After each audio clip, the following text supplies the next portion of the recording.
Il faut croire à la commission électorale indépendante puisque c'est elle qui a donné les premiers résultats. Selon les délais, normalement, dans la logique, dans la Constitution, normalement, c'est la commission électorale indépendante qui donne les résultats dans les 24 heures. Et la stratégie du président sortant, c'était d'empêcher la commission électorale de donner les résultats dans ces 24 heures pour qu'on puisse tomber dans le délai du Conseil constitutionnel. Le Conseil constitutionnel qui est dirigé par un de ses amis, qui est dirigé par... non seulement c'est son ami, mais c'est celui-là même qui a dirigé sa campagne dans une ville de la Côte d'Ivoire qui s'appelle Divo, donc pas loin d'Abidjan.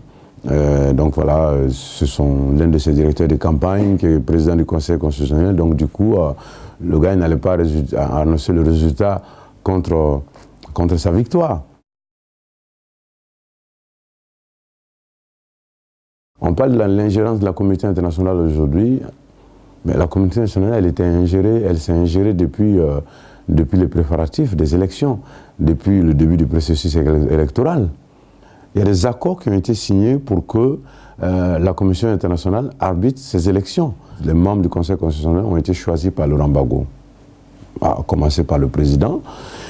Et maintenant, pour qu'il y ait un peu d'équilibre, la commission électorale était composée de membres du parti de Alassane Ouattara, de membres du parti de Laurent Gbagbo et de Henri Konaté, donc du troisième parti, enfin de l'autre parti d'opposition, et de la rébellion. Hein. Et donc pour créer un peu, enfin pour avoir un peu d'équilibre, hein, pour qu'il y ait un arbitre impartial, ils ont décidé ensemble que le représentant des Nations Unies certifie le résultat final.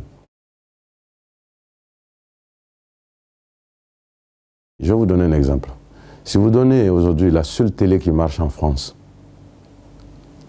à Jean-Marie Le Pen et sa fille, vous leur donnez l'armée, une partie de l'armée, et vous leur donnez surtout, ce qui est important, c'est la télé nationale, la seule télé, qu'on coupe toutes les autres chaînes et qu'on mette, et qu'on donne la télé à choses comme on appelle à Jean-Marie Le Pen et à Marine. Mais ils vont vous faire passer des messages voilà, à brûler la France. Voyez un peu. Laurent Gbagbo, dès qu'il a perdu les élections et qu'il a commencé ses mascarades, ils ont coupé toutes les autres chaînes en Côte d'Ivoire pendant 1 mois et demi ou 2 mois. 1 mois et demi, je dirais. Du coup, ils ont manipulé... Mais bien sûr, ils ont eu le temps de manipuler la jeunesse, ils ont eu le temps de faire passer des messages anti, je sais pas moi, anti tout le monde, sauf Laurent Gbagbo. Ils sont tous des amis de la France. Laurent Gbagbo ne peut pas être l'ennemi de la France et signer des contrats avec Bolloré. Il ne peut pas être l'ennemi de la France et signer tout dernièrement un contrat, 3 ou 4 jours avant les élections, il a signé un contrat avec Total.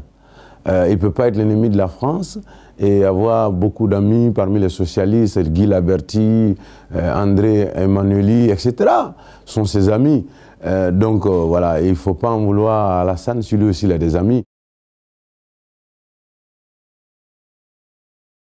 Cette année, en 2011, de 2011 à 2012, nous avons une quinzaine d'élections présidentielles sur le continent africain.